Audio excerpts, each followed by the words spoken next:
আমার দিক থেকে বলুন। আপনার নামটা বলে তারপরে বলুন। আমার নাম হাবিবুল ইসলাম খান। আমি উপপরিচালক হিসেবে নাটোর জেলার কৃষি সম্প্রসারণ অধিদপ্তরে কর্মরত আছি। তো আমরা এখন এসেছি নাটোর জেলার তেবাড়িয়া মাঠে, যেখানে আমাদের তরুণ উদ্যোক্তা মোহাম্মদ আমজাদ হোসেন তিনি এখানে আঙ্গুরের বাগান করেছেন।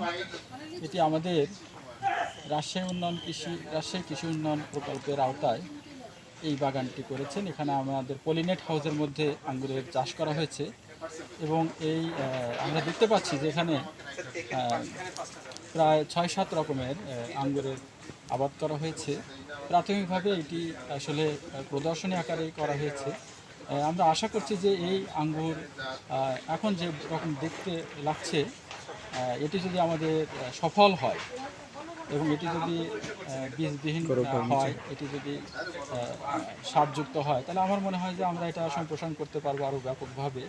কারণ এটি যেহেতু লাভজনক একটি ফসল, একটি ফল, এবং এটি আমরা বিদেশ থেকে প্রচুর পরিমাণে আমাদের এই আঙ্গুর আমদানি করতে হয়। যদি আমাদের দেশেই এরকম আঙ্গুর উৎপাদন করা সম্ভব হয়, তাহলে আমার মনে হয় যে আমরা আঙ্গুর হয়তো বিদেশ থেকে আর আমদানি খুব একটা করতে হবে না। তো আমি এই আঙ্গুর দেখে খুবই অভিভূত যে আসলে এত সুন্দর করে আঙ্গুরটা চাষ করা হয়েছে এবং এখানে প্রচুর পরিমাণ আঙ্গুর কিন্তু আমরা দেখতে পাচ্ছি যে ধরেছে।